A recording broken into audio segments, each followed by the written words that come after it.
It's a podcast. Hello and welcome to another episode of History Nugget, where every bit is knowledge. I'm Mary Joy Tabuena. And I am Erica Mendoza. I'm lovely Barbolina. And I'm Rosemary Berete. And for today's episode, we're going to have a confab. Girls, very interesting and topic natin for today. It's about the history of Philippine education system, curriculums, and philosophies. Oh, interesting. I'm sure listeners would love to hear about this topic. So, ano nga bang pag-uusapan natin patungkol dito? We will be sharing to you guys our insights and knowledge about the development of the educational system here in the Philippines, tracing its evolution from pre-colonial times up to the present. And wait, there's more. We will also explore the philosophies that have influenced the education in our country, exploring how each colonial power left its impact and how the system has adapted to meet modern needs. Exciting points. Girls, I'm really excited about this confab. So, let's start diving now into this topic. But before that, how many of us know the Alubata alphabet? Hindi ba yun yung gamit alpabeto noon ng mga Pilipino? Exactly.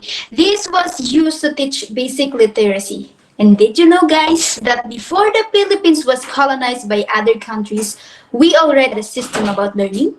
It is more in a primitive setting of education to survive and preserve. In addition to that, it is a community-based education like in Asian Panay. There was a barangay school called Butuan where children learned reading, writing, arithmetic, use of weapons, and spiritual belief like lubos or amulets. Even before, there were already teachers and there were often elders or community leaders like the Babailan and Katolonan. It still mesmerizes me, how the Filipinos before the colonization happened, that there is a living proof that our ancestors are not mangmang. And it's just that we have our own beliefs and knowledge to live and survive. Also, education philosophy back then was closely connected to nature, beliefs of spirit, and honoring the elders. People learned doing things like farming, fishing, and weaving with knowledge being passed down through real life experiences. I've been wondering, what if we were not colonized by the Spaniards back then? Well, unfortunately, our island were discovered by Portuguese explorer Ferdinand Magellan in 1521. He claimed the Philippines in the name of Spain and named it Las Filipinas, in honor of King Philip II of Spain. That's right. They occupied us for more than 333 years. Imagine how big the influence of Spanish has on our history, as well as on our education. The Catholic Church was crucial in setting up schools that mainly taught religion, as well as how to read and write Spanish. Aside from this, they also brought more organized way of teaching.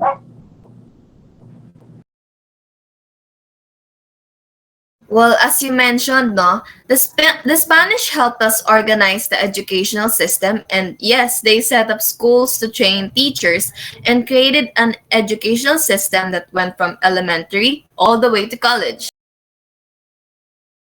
Apparently, the education during this time was only accessible for the wealthy, creating a big difference on who could attend schools, excluding women and the poor.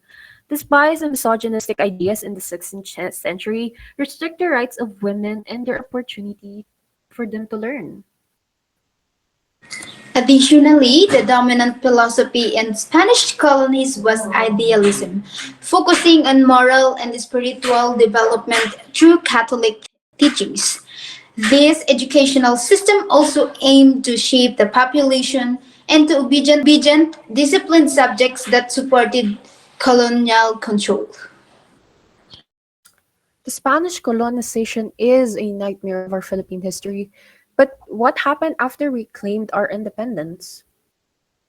Well, technically speaking, independence did not come right away. After Spain's loss to America during the Spanish American War, Spain sold the Philippines for a worth of $20 million to America to end the war and sign the Treaty of Paris.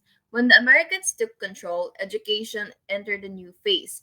English became the main language used in schools, and they added new subjects like reading, writing, math, home economics, and even American history. There was also a group called the Thomasites, American teachers brought to the Philippines to help establish the public school system. While the American system made education more accessible to a larger number of people, it was still challenging for many Filipinos. The use of English in schools created language barriers, and the system was designed for American students, not Filipinos. But look at us now. We fully embrace speaking in English. And we can deny the fact that English became a big part of our lives. And as I observe, most parents nowadays prefer teaching English to their kids because most subjects and modules in elementary are in the form of English. And not just that, we've got Taglish now, mixed from Tagalog and English words, and we practically practice English with an accent. Even us, as we have this conversation right now, we really try our best to speak in English, right? That is right. It's wild when we think about it, but this all started way back with the American influence during colonization. They not only brought their language, but also introduced a new philosophy in education. Remember pragmatism and progressivism? Oh, for sure. It is where education is more focused on practical skills and critical thinking to prepare the Filipinos to participate in democratic society. John Lewis' ideas had a huge influence back then, emphasizing hands-on learning and participation. Yeah, but how about the Japanese influence? I'm really into anime and Japanese stuffs. It's so inspiring. I admire their culture and their language is incredible. Well, true. Now, today's generations would love to learn their language. However, during their occupation, they tried to persuade Filipinos to speak Nipongo. But honestly, it became a more challenging language for us. Yeah, it was a tough sell, but Japanese were really into promoting arts and culture. They brought performers like singers, dancers, as well as painters, musicians, and scholars to inspire Filipinos. They also have the six basic principles of the Japanese educations. The Philippines should take for the realization of the new order and promote friendly relationship between Japan to the farthest extent. As Oriental people should eradicate the old idea upon Western nations and foster a new Filipino culture, giving up over emphasis on materialism. Addition to that, they also strive for the diffusion of the Japanese language in the Philippines. They've put importance to elementary education and promote vocational education, and to have people with the spirit of love and labor. It's really interesting how every colonizer brought their own philosophy into our own educational system. Like the Japanese, for example. They emphasize showing hard work, love for work, and dignity of labor. It really makes sense why the philosophy of education during the Japanese period clearly expounded under the Military Order Number 2, where the mark of Department of Education was born.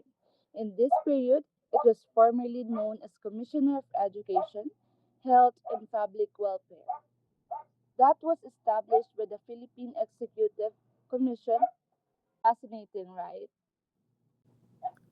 But how about the aftermath of of this foreign colonization affecting the Philippine education? Well, as we fully win our independence in 1946, the government still pursues accessibility among Filipino people regardless of the socioeconomic status. It states that The state shall protect and promote the right of all citizens to quality education at all levels and shall take appropriate steps to make such education accessible to all. Right. That's why schools are divided into public and private institutions, where still some of us misunderstood the quality of education they offer for the learners. The effect of Spanish calling into our mind, where rich people only may acquire such education. True. That led us to the very popular issue of Burgess students in UP, where rich people take advantage of free universities instead of indigent people. But does economic status really matter when it comes to eligibility? Or is it because of the government's lack of funds for our young learners? That's a tough one, but also let's not forget the American period and their contribution to the present education, as we still continue to adopt Western rule to the widespread use of English in media, education, and everyday life. Additional information though, now in the 21st century, the K 12 curriculum called Matatag curriculum was launched in our country, and it emphasized student centered learning, cultural appreciation, and adopting international standards. But are we now excelling globally? Well, good question. Philippine education widely embraces the Western philosophy. It's evident from the earliest education of English being the medium of instruction. It is clearly seen in the philosophy of adaptation of existentialism that focuses on developing a student's unique qualities and identity, as well as the perennialism theory that focuses on teaching ideas that have endured throughout history. So the question is, are you finding the balance between the influences of the past colonization and what's best for the future? Maybe that's where we still have a room to grow, making education truly accessible and adaptable while maintaining our cultural identity. And on that note, we thank you for joining us on today's episode. That was such a wonderful discussion, you girls. And if you enjoyed this conversation, don't forget to share this to your friends and let us know your thoughts about this episode.